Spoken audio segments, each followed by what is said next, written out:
Durante siglos nos dijeron que pensar demasiado era peligroso, que dudar era falta de fe y que cuestionar a Dios era jugar con fuego. Pero hubo un hombre que se atrevió a hacerlo dentro del corazón mismo de la Iglesia. Su nombre fue Tomás de Aquino, y al final de este video te voy a contar la enseñanza más poderosa que dejó antes de morir, una que cambió la forma en que entendemos la fe, la razón y hasta el sentido de la vida. Nació en 1225, en el castillo de Rocaseca, en Italia. Su familia era noble, poderosa, y tenía un plan claro para él: convertirlo en abad del monasterio de Montecassino, uno de los centros religiosos más influyentes de Europa. Pero Tomás no era un político con sotana, era un buscador. Desde niño, su obsesión no era el poder ni el dinero, ni siquiera la fama dentro de la Iglesia. Su obsesión era una sola: entender. Cuentan que de pequeño, mientras los demás niños jugaban, él preguntaba sin parar: ¿qué es Dios? ¿Cómo puede algo existir sin haber sido creado? ¿Por qué hay algo en vez de nada? Y esas preguntas, que para muchos eran pecado, para él eran una forma de fe. Vivió en una época donde pensar podía costarte la vida. El mundo estaba controlado por el poder eclesiástico, y las ideas de la antigüedad, como las de Aristóteles, eran vistas con sospecha. La Iglesia enseñaba que la verdad ya estaba revelada, que bastaba con creer y que la razón debía quedarse quieta. Pero Tomás no estaba de acuerdo. Decía: la fe y la razón no se oponen, se necesitan. Esa frase tan simple fue una revolución silenciosa, porque en el siglo XIII decir que la mente podía acercarse a Dios era casi una herejía. Para la mayoría, Dios era misterio, inaccesible, algo que no debía tocarse con la lógica. Pero Tomás quería demostrar lo contrario, que pensar también puede ser una forma de rezar. Estudió en Nápoles, en París y en Colonia, bajo la guía de Alberto Magno, uno de los sabios más respetados de la época. Era un gigante en más de un sentido. Medía casi 2 metros y su silencio era legendario. Por eso sus compañeros de estudio lo apodaron el buey mudo de Sicilia. Se burlaban de él porque hablaba poco, pero su maestro les respondió: ese buey un día hará temblar el mundo con su mugido. Y tenía razón. Tomás se unió a la Orden de los Dominicos, un movimiento de predicadores que vivían con austeridad, estudiaban sin descanso y viajaban enseñando. Su familia se opuso violentamente. Sus hermanos incluso lo secuestraron y lo encerraron durante más de un año para obligarlo a renunciar. Cuentan que hasta intentaron corromperlo mandándole a una mujer a su celda, pero él, decidido, la echó y marcó una cruz en la puerta con un tizón encendido. Ese fuego, dicen, fue el símbolo de su determinación. Cuando por fin lo dejaron libre, dedicó su vida entera al estudio, no a los lujos, no a la fama, sino al conocimiento. Y lo hizo con una humildad que asombra incluso hoy. Decía: teme al hombre de un solo libro, porque sabía que quien solo repite una verdad, deja de buscarla. Sus obras son monumentales. La más conocida, la Suma Teológica, es una de las piezas más impresionantes de la historia del pensamiento humano. No es un libro para leer, es una catedral escrita. Ahí trató de unir dos mundos que parecían irreconciliables: la fe cristiana y la razón filosófica de Aristóteles. Su lógica era sencilla, pero profunda. Si Dios creó el universo, entonces la razón también viene de él. Y si la razón viene de Dios, usarla no puede ser pecado. Pensar, para Tomás, era honrar al Creador. Eso fue lo que lo hizo peligroso, porque sin desafiar a la Iglesia directamente, le recordó algo que había olvidado: que la fe sin entendimiento es ciega y que la razón sin fe es vacía. Era un hombre de mente brillante y alma tranquila. Mientras otros discutían por el poder, él se sentaba a escribir sobre la esencia de las cosas. Hablaba de virtudes, de justicia, de moral, de cómo el bien no es lo que conviene, sino lo que perfecciona al ser humano. Y sobre todo, hablaba del amor. Decía: amar es desear el bien del otro. No el placer, no la posesión, sino el bien. En una época de guerras, cruzadas y fanatismo, Esas palabras eran más revolucionarias que cualquier espada. Pero lo más interesante de Tomás no fue solo su inteligencia, sino su capacidad de duda. Él mismo decía, para quien tiene fe, ninguna explicación es necesaria. Para quien no la tiene, ninguna será suficiente. Y ahí está el corazón de su pensamiento, la aceptación de que la fe y la razón son dos caminos que llevan al mismo punto, pero que ninguno puede caminar por el otro. El mundo lo vio como un santo, pero también como un peligro. Algunos lo acusaron de querer racionalizar lo divino, otros de abrir la puerta a la soberbia del intelecto. Pero él no buscaba reemplazar a Dios con la lógica, solo quería entender por qué lo creemos. Y en ese intento dejó una huella que llega hasta hoy.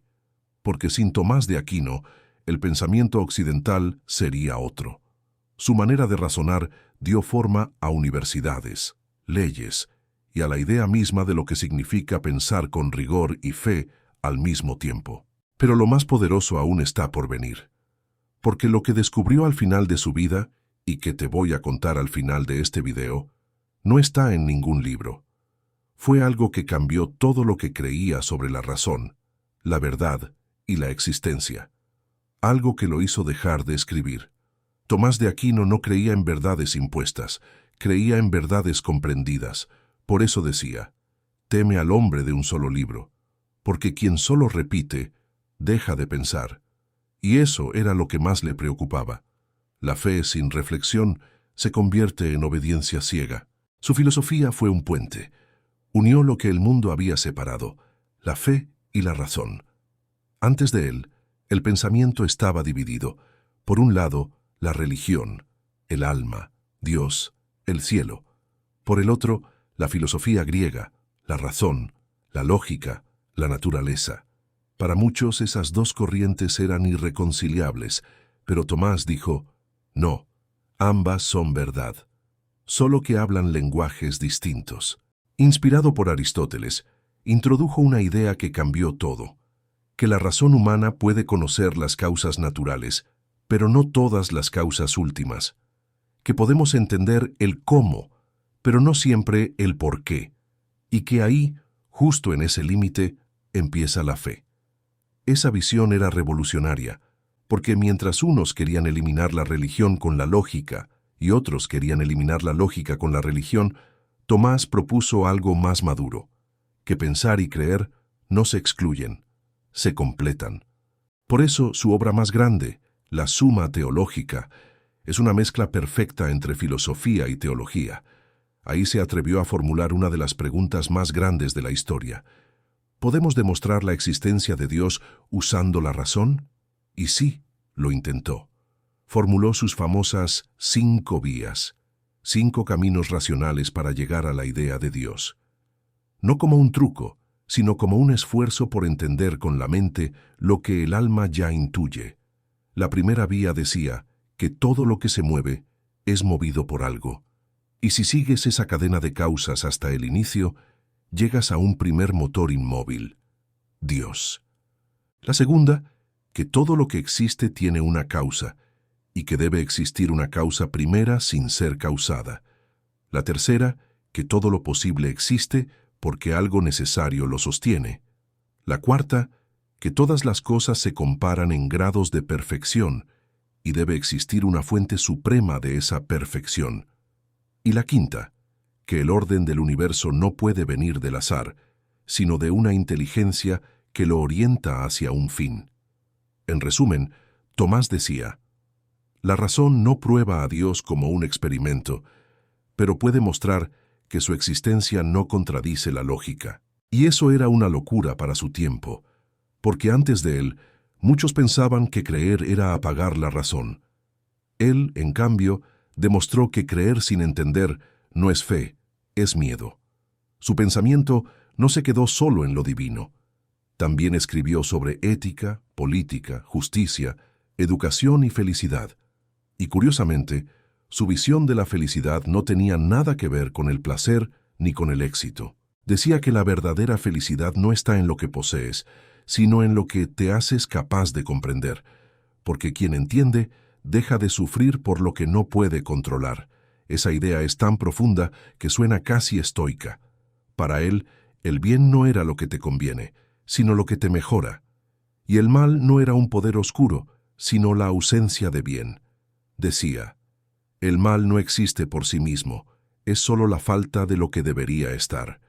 Y con eso nos dio una de las lecciones más duras de la vida, que a veces no necesitamos luchar contra el mal, sino llenar los vacíos que lo permiten. Tomás veía la realidad como un todo ordenado. Creía que cada cosa tenía un propósito, una finalidad, y que el ser humano, al usar su razón, podía descubrir su lugar en ese orden. No para someterse, sino para cooperar con él. Por eso hablaba tanto de la ley natural. Decía que existe una moral grabada en todos los corazones, más allá de religiones o culturas, una especie de brújula interior que nos indica el bien, incluso cuando el mundo lo confunde. No hay que inventarla, solo escucharla. Y esa idea, tan antigua, sigue siendo radical hoy, porque nos recuerda que la ética no se impone, se descubre dentro. También reflexionó sobre la política. Creía que el poder debía servir al bien común, no a intereses personales, que un gobernante debía actuar como un jardinero, no dueño del jardín, sino cuidador del orden natural, y que la justicia, para ser justa, debía nacer del amor a la verdad.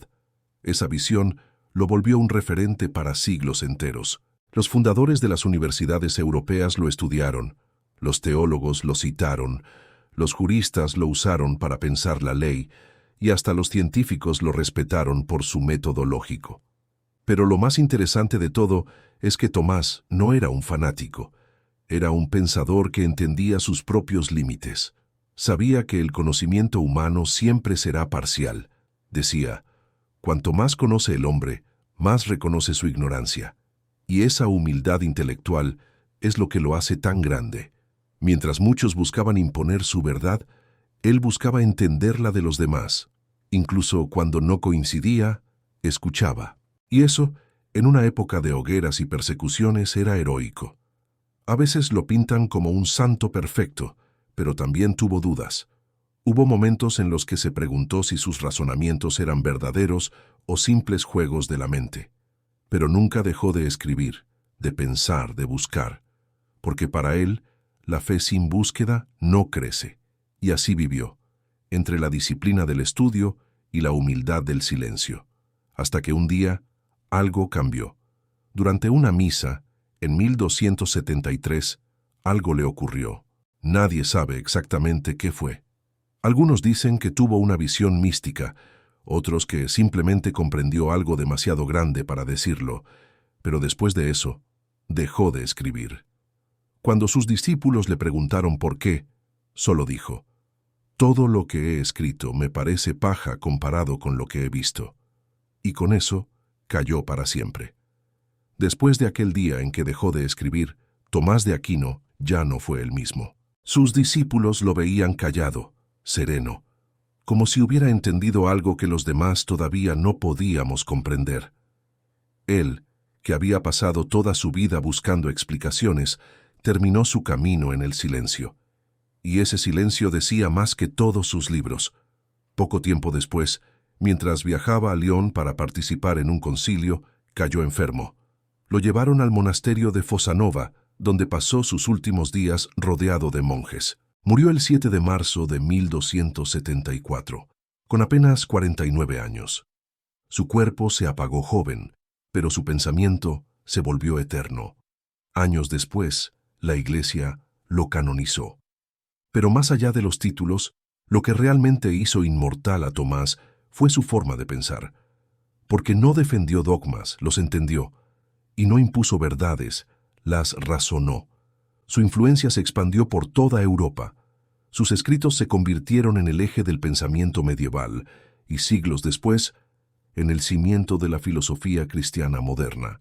Los papas lo citaron, las universidades lo enseñaron, los científicos lo respetaron, y aun quienes no compartían su fe, reconocían su genio. Pero si te quedas solo con la imagen del santo sabio, te pierdes lo más humano de su historia. Tomás no fue un hombre perfecto. Fue un hombre que se atrevió a pensar dentro de los límites del poder y a creer dentro de los límites de la razón. Y esa es una de las cosas más difíciles que existen, porque pensar sin fe puede volverte arrogante, y creer sin pensar puede volverte ciego. Él eligió el camino del medio, el de la razón iluminada por la fe. Y esa combinación en cualquier época es revolucionaria. Muchos lo criticaron. Algunos decían que había contaminado la teología con filosofía pagana, otros que había atado la razón al dogma. Y quizás ambas cosas sean verdad, porque Tomás no pretendía liberar ni someter el pensamiento. Quería armonizarlo. Su meta no era destruir la fe, sino hacerla más sólida. Y para eso se atrevió a dialogar con Aristóteles, con los filósofos árabes, con los judíos, con cualquiera que pensara distinto. En una época en la que se mataba por diferencias de fe, eso era un acto de valentía. Su legado fue tan grande que incluso los filósofos modernos, siglos después, siguieron discutiendo con él. Nietzsche, por ejemplo, lo despreciaba y lo admiraba al mismo tiempo. Decía que el pensamiento de Tomás era la prueba de que el cristianismo había domesticado a la razón, pero también reconocía que su mente era de las más poderosas de la historia. Y Marx, sin creer en Dios, le debía algo más: la idea de que toda comprensión humana parte de la experiencia concreta, de la materia, del mundo real. Una idea que Tomás ya había intuido siglos antes. Por eso su pensamiento sigue vivo, porque va más allá de la religión. Habla de cómo entender la vida sin renunciar a lo que sentimos, de cómo usar la mente sin apagar el alma. Y si lo piensas, eso es algo que seguimos necesitando hoy. Vivimos en una época que parece el espejo invertido de la suya. Antes se prohibía pensar, ahora se piensa sin creer. Antes el dogma era religioso, hoy es el de la razón absoluta, el de la ciencia convertida en fe ciega. Y en ambos casos olvidamos el equilibrio que él buscaba, porque el punto no es tener todas las respuestas, sino aprender a preguntar sin miedo. Ese fue su verdadero camino, reconciliar la duda con la esperanza. Cuentan que, poco antes de morir, uno de sus hermanos le preguntó: «Tomás, ¿de qué sirve tanto estudio, tanta sabiduría, si al final todo termina?» Y él respondió con una calma que solo tienen los que ya entendieron algo: «Todo lo que he aprendido me ha llevado a amar más a Dios y menos a mí». Esa frase lo resume entero. Su enseñanza no fue que debemos pensar más o creer más, sino pensar para creer mejor. Usar la razón para limpiar la fe de miedo, y la fe para evitar que la razón se vuelva soberbia. Esa es la gran lección que dejó antes de morir, la que prometí contarte al principio. Santo Tomás de Aquino, después de una vida entera dedicada a razonar a Dios, descubrió algo que cambió todo: que la verdad no se conquista, se recibe, que no se llega a ella por soberbia, sino por humildad, y que cuando el pensamiento se vuelve demasiado grande, la única respuesta posible es el silencio. Por eso dejó de escribir, porque entendió que el misterio no se explica, se contempla, que hay cosas que la mente ilumina, pero solo el alma comprende. Esa fue su enseñanza más poderosa: que el conocimiento sin humildad se pudre y que la fe sin entendimiento se apaga. Y esa verdad, 800 años después, sigue doliendo y sanando al mismo tiempo. Porque en un mundo donde todos creen tener razón, Tomás de Aquino te recuerda algo esencial: no estás aquí para tener todas las respuestas, estás aquí para buscar con el corazón abierto. Creer, decía, no es cerrar los ojos, es abrirlos más que nunca. Y si hoy nos atrevemos a pensar sin miedo y a creer sin vergüenza, es gracias a él. El buey mudo de Sicilia que hizo temblar al mundo con su voz. Guarda este video y compártelo con alguien que lo necesite. Paz.